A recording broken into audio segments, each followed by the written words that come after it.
TET aspirants కోసం టీశాట్ ప్రతిష్టాత్మకంగా నిర్వహిస్తున్నటువంటి ఓరియంటేషన్ కార్యక్రమానికి స్వాగతం. ఈ వీడియోలో మనము పేపర్ 2లోని ఫిజికల్ సైన్స్ అంశాలలో భాగంగా మెకానిక్స్ యాంత్రిక శాస్త్రానికి సంబంధించిన ప్రాథమిక అంశాలు తెలుసుకునే ప్రయత్నం చేద్దాం.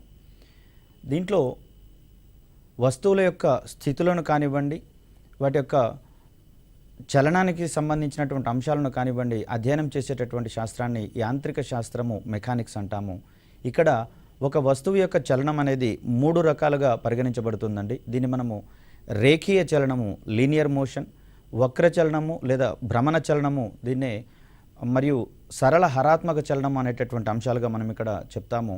రేఖీయ చలనము, భ్రమణ చలనము మరియు సరళ హరాత్మక చలనాలుగా మనం ఇక్కడ చెప్తాము. ఒక వస్తువు సరళ రేఖా మార్గంలో గనక ప్రయాణిస్తూ ఉంటే దాని యొక్క చలనాన్ని రేఖీయ చలనమని, అదేవిధంగా వక్రరేఖా మార్గంలో ప్రయాణిస్తూ ఉంటే దాని యొక్క చలనాన్ని భ్రమణ చలనమని, అదేవిధంగా ఒక బిందువును ఆధారంగా చేసుకొని దానికి రెండు వైపులా అంటే సమతాస్థితి నుంచి ఇరువైపులా కదులుతూ ఉంటే ఆ చలనాన్ని సరళ హరాత్మక చలనంగా చెప్తాం.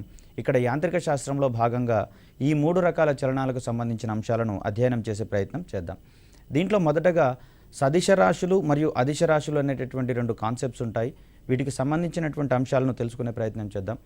అదిశ రాశి అంటే ఏదైనా ఒక వస్తువుకు సంబంధించినటువంటి భౌతిక రాశికి పరిమాణము మరియు దిశ అనేటటువంటివి 2 వ్యవస్థితమవుతాయి. అయితే దిశతో నిమిత్తం లేకుండా పరిమాణం మాత్రమే కలిగి ఉండేటటువంటి భౌతిక రాశిని అదిశ రాశి అని, దిశ మరియు పరిమాణం 2 ఉండేటటువంటి భౌతిక రాశిని సదిశ రాశిని వెక్టర్ అంటాము, అదిశ రాశిని స్కేలార్ అనేటటువంటి పదాలుగా చెప్తాం. సో ఇక్కడ చూస్తే రేఖీయ చలనానికి సంబంధించినటువంటి కొన్ని కీలకమైనటువంటి అంశాలు మనం అధ్యయనం చేయాల్సి ఉంటుంది. దీంట్లో దూరము డిస్టెన్స్ అనేటటువంటిది ఒక మొదటి అంశంగా చూస్తాము. చలనంలో ఉన్నటువంటి వస్తువు ప్రయాణించినటువంటి మార్గం యొక్క మొత్తం పొడవును మనం దూరంగా చెప్తాం, డిస్టెన్స్ అంటాం. అంటే అది రేఖీయ చలనం కావచ్చు, భ్రమణ చలనం కావచ్చు, అది ప్రయాణం చేసినటువంటి పథం యొక్క లేదా మార్గం యొక్క మొత్తం పొడవును దూరంగా చెప్తాం, డిస్టెన్స్ అని చెప్పేసి అంటాము. ఇక్కడ దిశతో నిమిత్తం లేదు, కేవలం పరిమాణం మాత్రమే అవసరం అవుతుంది దూరాన్ని తెలియచేయడానికి. కాబట్టి దూరాన్ని ఇక్కడ మనం అదిశ రాశిగా చెప్తాము, స్కేలార్ క్వాంటిటీగా చెప్తాం. ఇక్కడ మరొక అంశము స్థానభ్రంశానికి సంబంధించి, అంటే ఏదైనా ఒక వస్తువు చలించేటటువంటి క్రమంలో, అది రేఖీయ చలనం కావచ్చు, భ్రమణ చలనం కావచ్చు, చలించేటటువంటి క్రమంలో ఆ వస్తువు యొక్క తొలి స్థానానికి మరియు తుది స్థానానికి మధ్య ఉండేటటువంటి కనిష్ట దూరం, అంటే ఇక్కడ మార్గం యొక్క మొత్తం పొడవు కాకుండా ఆ వస్తువు యొక్క తొలి మరియు తుది స్థానాల మధ్య ఉండేటటువంటి కనిష్ట దూరాన్ని మనం ఇక్కడ స్థానభ్రంశము డిస్ప్లేస్మెంట్ అనేటటువంటి పదంగా చెప్తాం.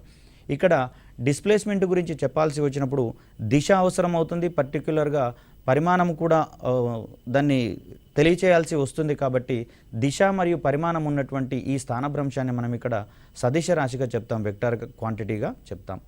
ఇక్కడ ఏదైనా ఒక వస్తువు అనేది రేఖీయ చలనంలో ఉన్నటువంటి పరిస్థితులలో అక్కడ వస్తువు యొక్క ప్రయాణించినటువంటి దూరము మరియు స్థానభ్రంశంల యొక్క పరిమాణం అనేది సమానంగా ఉంటుంది. ఈ సందర్భంలో దూరము ఈజ్ ఈక్వల్ టు స్థానభ్రంశంగా మనం ఇక్కడ చెప్తాం. అంటే దూరం యొక్క పరిమాణము, స్థానభ్రంశం యొక్క పరిమాణము సమానంగా ఉంటాయి. మిగిలినటువంటి అన్ని సందర్భాలలో ఒకవేళ ఆ వస్తువు లీనియర్ మోషన్లో అంటే రేఖీయ చలనంలో ఉన్నా కూడా, ఇక్కడ రేఖీయ చలనంలో ఉన్నటువంటి వస్తువు ఒక బిందువు నుంచి బయలుదేరి నిర్దిష్ట దూరం ప్రయాణించిన తర్వాత తిరిగి తొలి స్థానానికి కనుక వచ్చినట్లయితే అక్కడ దూరం అనేది ఆ పథం యొక్క పొడవుకు రెట్టింపు ఉంటుంది, కానీ స్థానభ్రంశం అనేది శూన్యం అవుతుంది అనేటటువంటి అంశాన్ని ఇక్కడ మనం గుర్తుంచుకోవాలి.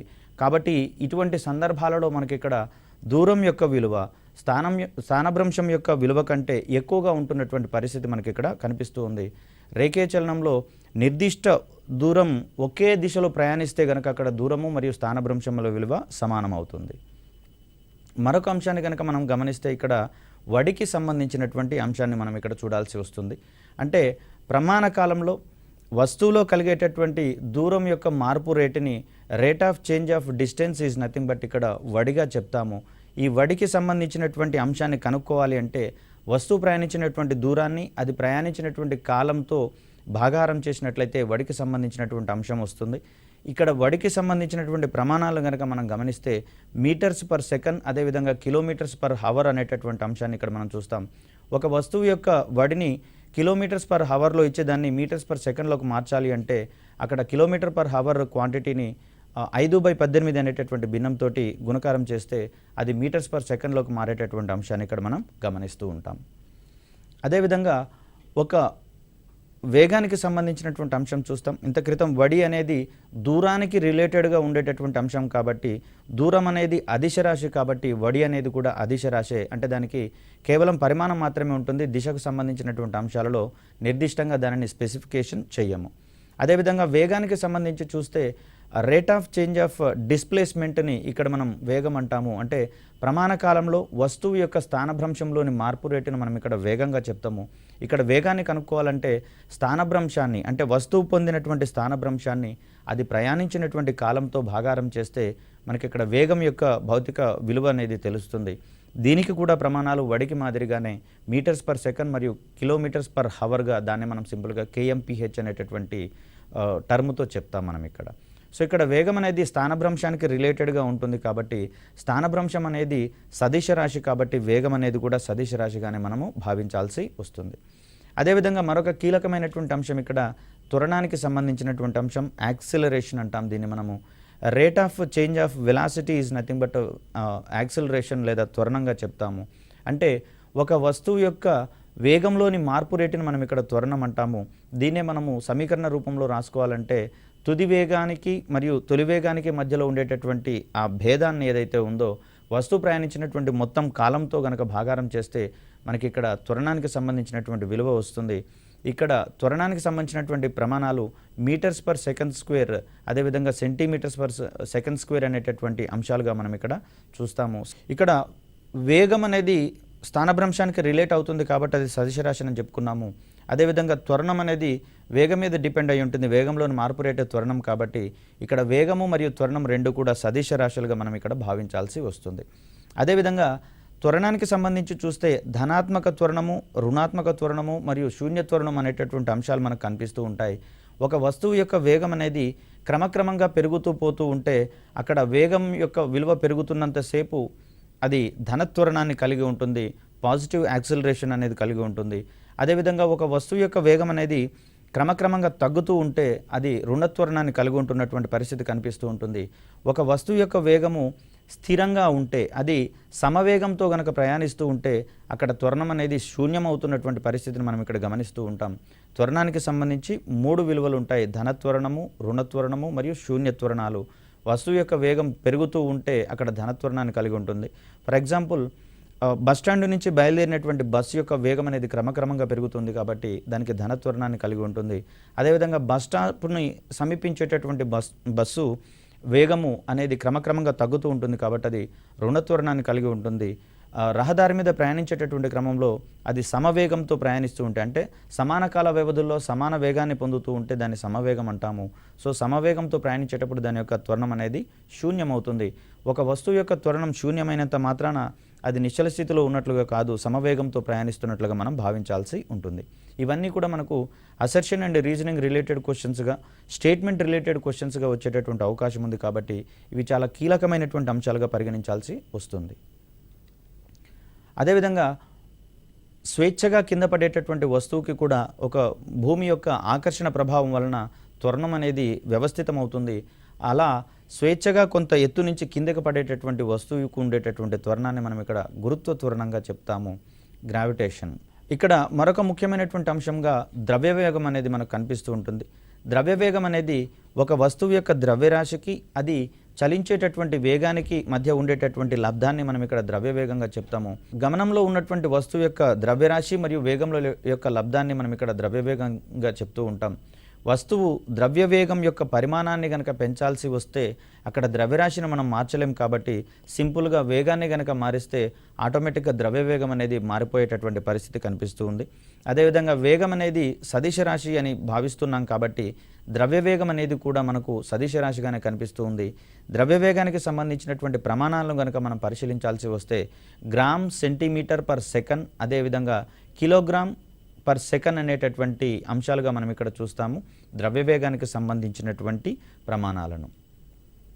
అదేవిధంగా యాంత్రిక శాస్త్రంలో మరొక కీలకమైనటువంటి అంశంగా బలం అనేటటువంటిది కనిపిస్తుంది, ఫోర్స్ అని అంటాం దీన్ని మనం. ఇక్కడ బలం అంటే ఏంటి అంటే ఒక వస్తువు యొక్క స్థితిని మార్చడానికి ప్రయత్నించేటటువంటి ఒక భౌతిక రాశిగా మనకి ఇక్కడ బలం అనేది కనిపిస్తూ ఉంటుంది. మరింత స్పెసిఫిక్గా చెప్పాలి అంటే నిశ్చల స్థితిలో ఉన్నటువంటి వస్తువు చలించడానికి కారణమయ్యేటటువంటిది, అదేవిధంగా చలించేటటువంటి వస్తువును నిశ్చల స్థితికి తీసుకొని రావడానికి దోహదపడేటటువంటి ఒక భౌతిక రాశిగా మనకి ఇక్కడ బలం అనేది కనిపిస్తూ ఉంటుంది. బలానికి సంబంధించినటువంటి ప్రమాణాలు కనుక మనం చూస్తే డైన్లు మరియు న్యూటన్లు అనేటటువంటి అంశంగా మనం ఇక్కడ చూస్తాం. ఇక్కడ బలం అనేది 2 రకాలుగా జనిస్తుందండి. వీటిని మనము అంతర్గత బలాలు మరియు బహిర్గత బలాలు అనేటటువంటి అంశాలుగా చూస్తాం. ఒక వస్తువు అంతర్గతంగానే కొన్ని రకాలైనటువంటి బల ప్రభావాలకు లోనవుతుంది. ఇది మనకు ప్రవాహులకు సంబంధించి చూస్తే సంసంజన బలాలు, అసంజన బలాలు అని, అదేవిధంగా పరమాణువుల స్థాయిలో ఉండేటటువంటి ఆకర్షణ బలాలు, ఇవన్నీ కూడా అంతర్గత బలాలుగా మనం పరిగణించాల్సి వస్తుంది. అదేవిధంగా వేరొక వస్తువు ప్రభావం వల్ల బలం అనేది అక్కడ కనిపిస్తూ ఉంటే దాన్ని మనము బహిర్గత బలాలు, ఎక్స్టర్నల్ ఫోర్సెస్గా మనం అక్కడ చెప్తాం. ఇంటర్నల్ ఫోర్సెస్ మరియు ఎక్స్టర్నల్ ఫోర్సెస్. అదేవిధంగా ఈ బలానికి సంబంధించినటువంటి 2 ప్రమాణాల మధ్య ఎస్ఐ ప్రమాణాలు అయితే న్యూటన్ అంటాము, సిజిఎస్ ప్రమాణాలు అయితే డైన్స్ అంటాము. ఈ రెండింటికి మధ్య ఉండేటటువంటి పరస్పర సంబంధం మీద కూడా క్వశ్చన్ రావడం జరిగింది. ఒక న్యూటన్ యొక్క విలువ 10⁵ డైన్స్కి సమానం అన్నట్లుగా మనం ఇక్కడ గమనించాల్సి వస్తుంది.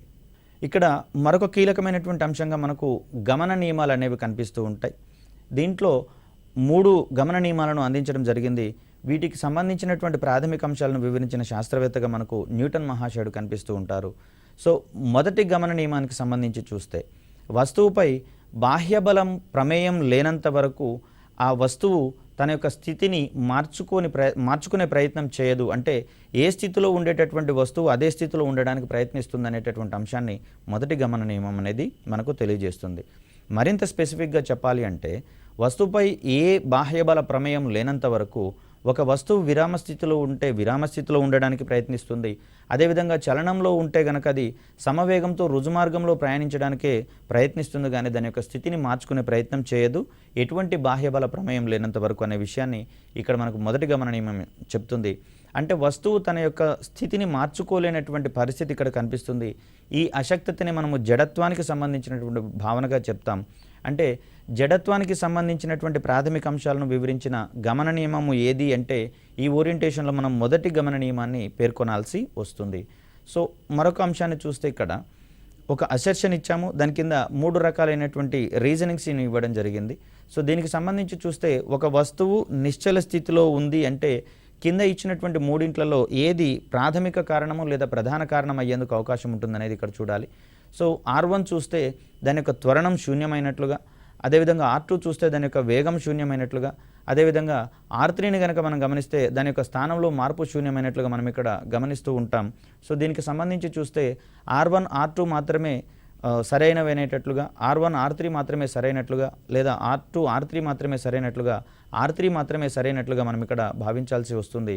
సో దీనికి సంబంధించినటువంటి సమాధానాన్ని కనుక మనం గమనిస్తే వస్తువు యొక్క స్థితిలో మార్పు లేకపోతే అది నిశ్చల స్థితిలో ఉన్నట్లుగా మనం భావించాల్సి వస్తుంది, కాబట్టి R3 సరైనది. అదేవిధంగా ఒక వస్తువు యొక్క వేగము శూన్యం అయితే అది ఖచ్చితంగా దాని యొక్క స్థానాలలో మార్పు లేనట్లుగా మనం గమనించాల్సి వస్తుంది, కాబట్టి అక్కడ అది స్థిరంగా ఉన్నట్లుగానే మనం భావించాల్సి వస్తుంది.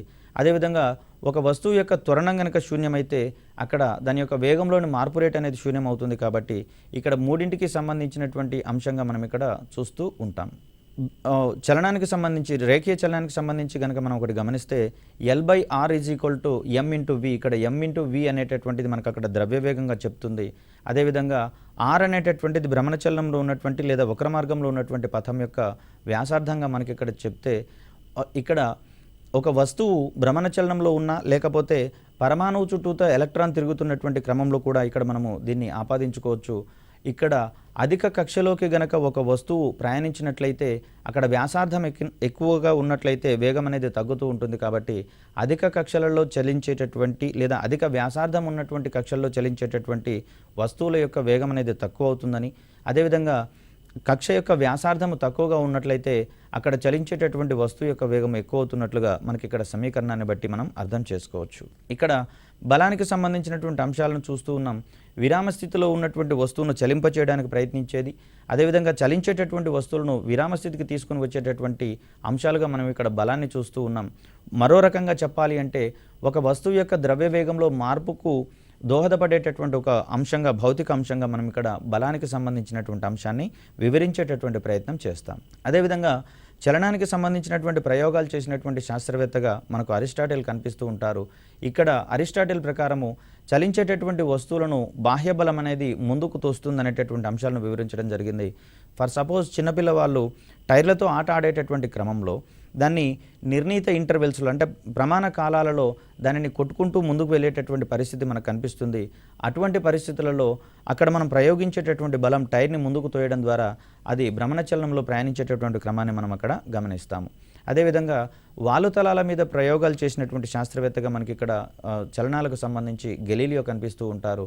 సో ఇక్కడ న్యూటన్ మొదటి గమన నియమానికి సంబంధించి మొదటి గమన నియమానికి సంబంధించి బాహ్య బల ప్రమేయము లేనంత వరకు ఒక వస్తువు యొక్క త్వరణం శూన్యమవుతుంది అనేటటువంటి అంశాన్ని ఇక్కడ మనకు కనిపిస్తుంది. దీన్ని మనం బాహ్య బల ప్రమేయాన్ని నెట్ ఎక్స్టర్నల్ ఫోర్స్గా మనం అక్కడ చెప్తాం. ఇక్కడ మొదటి గమన నియమం వివరించేటటువంటి ప్రాథమిక అంశాన్ని జడత్వంగా మనం ఇక్కడ చెప్పుకున్నాం. అదేవిధంగా ఈ జడత్వం అనేటటువంటి భౌతిక రాశి వస్తువుల యొక్క ఏ ధర్మం మీద ఆధారపడి ఉంటుంది అంటే ఆ వస్తువుల యొక్క ద్రవ్యరాశి మీద ఆధారపడి ఉంటుంది. ఏ వస్తువుకైతే ద్రవ్యరాశి అధికంగా ఉంటుందో ఆ వస్తువులకు జడత్వం ఉంటుంది. అంటే మరో రకంగా చెప్పాలంటే వస్తువుల యొక్క ద్రవ్యరాశి మరియు జడత్వం రెండు కూడా ఒకదానికొకటి అనులోమానుపాతంలో ఉన్నట్లుగా మనకి ఇక్కడ కనిపిస్తూ ఉంటుంది. ఇక్కడ జడత్వానికి సంబంధించి చూస్తే 3 రకాలైనటువంటి జడత్వ భావనలు మనకి ఇక్కడ కనిపిస్తూ ఉంటాయి. దాంట్లో మొదటిది కనుక మనం గమనిస్తే ఒక వస్తువు తనంతట తానుగా తన యొక్క దిశను మార్చుకోలేనటువంటి అశక్తతను దిశా జడత్వం అని చెప్పేసి అంటారు. So inertia due to direction అనేటటువంటి అంశంగా ఇక్కడ మనం చూస్తూ ఉంటాం. ఫర్ ఎగ్జాంపుల్ గమనించినట్లయితే రేఖీయ చలనంలో ప్రయాణించేటటువంటి ఒక వాహనము వక్ర మార్గంలోకి ప్రయాణించేటటువంటి క్రమంలో అందులో ఉన్నటువంటి ప్రయాణికులు సడన్గా ఆ దిశను మార్చుకోలేక వక్ర మార్గానికి ఆవలి వైపుకి తూలిపడేటటువంటి పరిస్థితి మనకు అక్కడ కనిపిస్తూ ఉంటుంది. సో దీన్ని మనము దిశా జడత్వానికి సంబంధించినటువంటి భావనగా మనం ఇక్కడ చెప్తాం. అదేవిధంగా చూస్తే చక్రాలు ప్రయాణించేటటువంటి క్రమంలో వాటికి దుమ్ము ధూళి కణాలు అంటుకునేటటువంటి పరిస్థితి మనకు కనిపిస్తూ ఉంటుంది. ఇలా ఒక వాహనము గమనంలో ఉండేటటువంటి పరిస్థితులలో అవి అక్కడ ఉన్నటువంటి బిందువు దగ్గర స్పర్శరేఖ మార్గంలో విసిరివేయబడేటటువంటి పరిస్థితి మనకు కనిపిస్తుంది. దీనికి ప్రధాన కారణంగా మనం ఇక్కడ దిశా జడత్వానికి సంబంధించినటువంటి భావనగా మనం చెప్పుకుంటూ ఉంటాం. మరొక అంశాన్ని కనుక గమనిస్తూ ఉంటే ఇక్కడ విరామ జడత్వం అనేది మనకు కనిపిస్తూ ఉంటుంది. అంటే విరామ స్థితిలో ఉన్నటువంటి వస్తువు తన స్థితిలోని మార్పును వ్యతిరేకించేటటువంటి ధర్మాన్ని మనం ఇక్కడ విరామ జడత్వం అనేటటువంటి పేరుతో మనం ఇక్కడ చెప్తాం. ఇనర్షియా డ్యూ టు రెస్ట్ అనేటటువంటిది మనం ఇక్కడ చెప్పుకునేటటువంటి పదం. ఫర్ ఎగ్జాంపుల్ చూసినట్లయితే చెట్లకు ఉండేటటువంటి పండ్లను రాల్చాలి అంటే అక్కడ చెట్టు కొమ్మ అనేది నిశ్చలంగా ఉంటుంది. తత్ఫలితంగా దానికి అంటుకొని ఉన్నటువంటి పండు కూడా నిశ్చల స్థితిలోనే ఉంటుంది. దానిని గనక అక్కడ నేలకు రాల్చాలి అంటే చెట్టు కొమ్మను గనక గట్టిగా ఊపినట్లయితే ఆ చెట్టు కొమ్మ ఊగినంత వేగంగా పండు కూడా ఊగలేదు. కాబట్టి అది పండు అనేది నిశ్చల స్థితిలోనే ఉండడానికి ప్రయత్నించేటటువంటి ధర్మం వల్ల అది నేలకు రాలిపోయేటటువంటి పరిస్థితి కనిపిస్తుంది. దీనికి ప్రధాన కారణంగా విరామ జడత్వాన్ని మనం పేర్కొంటూ ఉంటాం. అదేవిధంగా బట్టల నుంచి దుమ్ము ధూళి కణాలను, అదేవిధంగా బట్టలను ఉతికిన తర్వాత వాటిలోని నీటి బిందువులను వేరు చేసేటటువంటి క్రమంలో కూడా మనకి ఇక్కడ విరామ జడత్వం అనేది కనిపిస్తూ ఉంటుంది. సో బట్టలను దులిపినప్పుడు విరామ జడత్వం వలన దుమ్ము ధూళి కణాలు మరియు దాంట్లో ఉండేటటువంటి నీటి బిందువులు అనేవి వేరుపడేటటువంటి పరిస్థితిని మనం ఇక్కడ చూస్తాం. అదేవిధంగా నిశ్చల స్థితిలో ఉన్నటువంటి వాహనం కనుక సడన్గా కదిలినట్లయితే అందులో ఉన్నటువంటి ప్రయాణికులు వెనుకకు తూలేటటువంటి పరిస్థితి కనిపిస్తూ ఉంటుంది. ఎందుకంటే బస్సు లేదా వాహనం అనేది నిశ్చల స్థితిలో ఉన్నప్పుడు అందులో ఉన్నటువంటి ప్రయాణికులు సైతం నిశ్చల స్థితిలో ఉంటారు.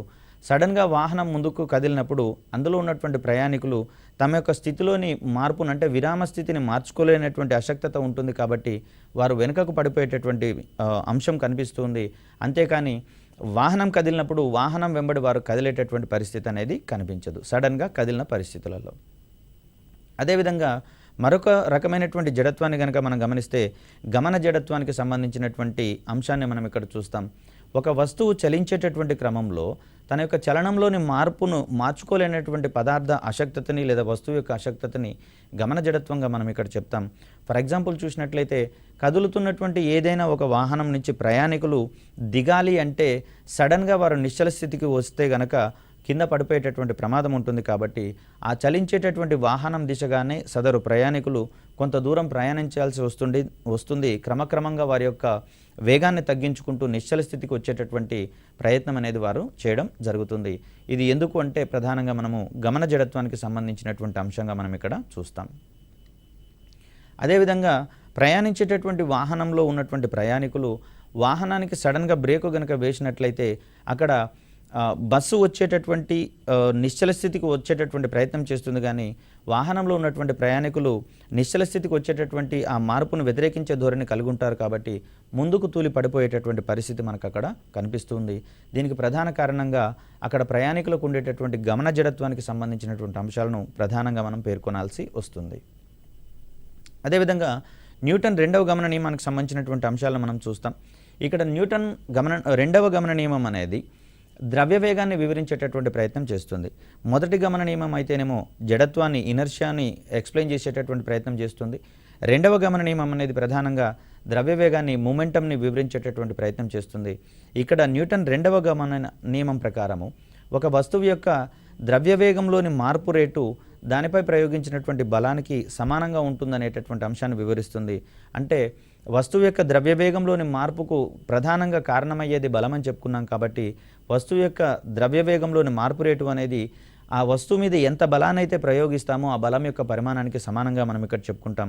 దాన్నే మనం ఒక సమీకరణ రూపంలో రాస్తే F = ma అనేటటువంటి సూత్రంగా మనం ఇక్కడ చెప్తాం. ఇక్కడ F అనేది బలాన్ని, m అనేది వస్తువు యొక్క ద్రవ్యరాశిని, a అనేది ఆ వస్తువు యొక్క త్వరణాన్ని వివరించేటటువంటి ప్రయత్నం చేస్తుంది. ఇక్కడ మూడవ గమన నియమానికి సంబంధించి చూస్తే ఒక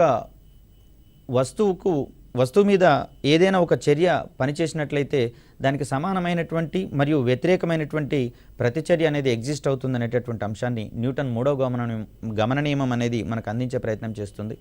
ఈ న్యూటన్ మూడవ గమన నియమం ఆధారంగానే మనుషులు నడవడం అనేది జరుగుతుంది.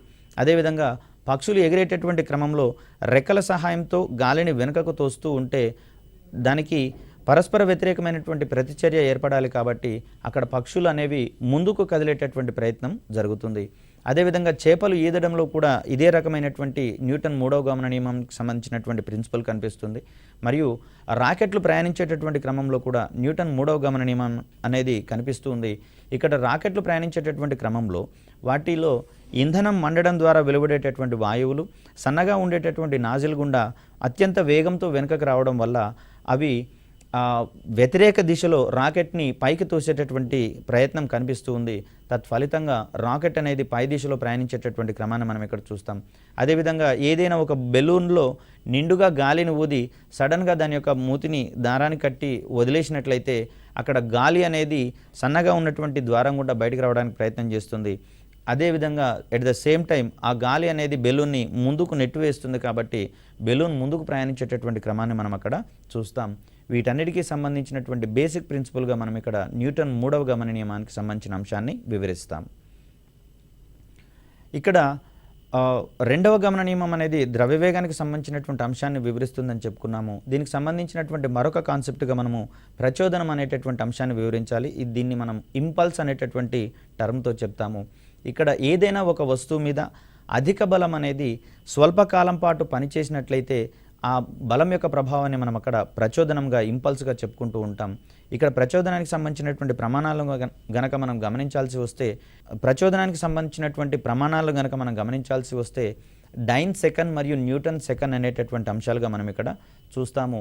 అయితే ప్రచోదన బలం యొక్క ప్రభావాన్ని గనక తగ్గించాలి అంటే ప్రచోదన బలం పనిచేసేటటువంటి సమయాన్ని పెంచితే అక్కడ ప్రచోదన బలం యొక్క ప్రభావం అనేది కనిష్ట స్థాయికి తగ్గించడం జరుగుతుంది.